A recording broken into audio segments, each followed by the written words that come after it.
বৌমা, কি করতেছো তুমি? এই তো মা, আজকে আমার মা বাবা আসবে তো তাই তাদের জন্য ভাবছি একটু গরুর মাংস রান্না করব, সেই কারণে বের করছি মা। তোমার মা বাবা আসবে? কই, আমাকে তো একবারও জানালে না। না মানে মা, তারা হঠাৎ করেই আসতেছে।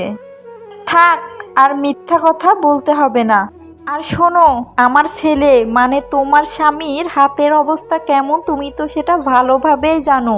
সে মাসে সামান্য কয় টাকা বেতন পায় সেটা তো তোমাকে বুঝতে হবে, তাই না? আর গরুর মাংস রান্না করার কি প্রয়োজন?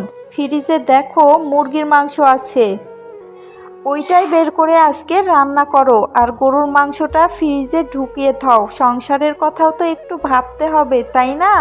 সংসারের বউ হয়ে এসেছো, এখন থেকে একটু হিসাব শিখো। ঠিক আছে মা, তাই করছি।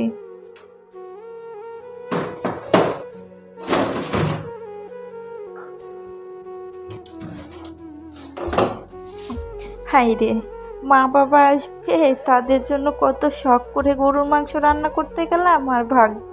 হ্যাঁ বল মা। মা, আজকে আমাদের পরিবারের সবাই, আমার শ্বশুর শাশুড়ি সবাই আমরা তোমাদের ওখানে ঘুরতে যাচ্ছি। আচ্ছা ঠিক আছে, সবাইকে নিয়ে তাড়াতাড়ি চলে আয় মা। বৌমা, বৌমা। হ্যাঁ মা, বলেন। কি করতেছো? এই তো মা, সকালে সব কাজ হয়ে গেছে তো এখানে একটু বসে থেকে বিশ্রাম নিচ্ছি। আচ্ছা শুনো, আজকে আমার মেয়ের বাড়ির আত্মীয় স্বজন সবাই আমাদের এখানে ঘুরতে আসবে, বুঝতে পারছো? ও মা, তাই নাকি? কখন আসবেন তারা? এই তো এক্ষুনি আসবে। শোনো, ফ্রিজে গরুর মাংস, মুরগির মাংস, রুই মাছ আছে, সেগুলো বের করে রান্না করো।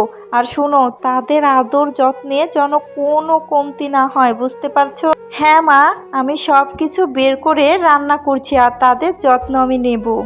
আবারও বলছি, তাদের আদর যত্নে যেন কোনো কমতি না হয়। ঠিক আছে মা।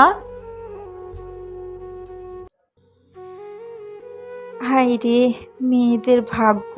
নিজের হাতেই সব কিছু রান্না করছি, কিন্তু যখন আমার মা বাবা এলো তাদেরকে আমি একটু ভালো মন্দ খেতেও দিতে পারলাম না। যখন শুধু মুরগির মাংস দিয়ে খেতে দিচ্ছিলাম বুকের ভেতরটা ফেটে যাচ্ছিল, আর আজকে সব কিছু গরুর মাংস, রুই মাছ, মুরগির মাংস আমি নিজের হাতেই রান্না করছি।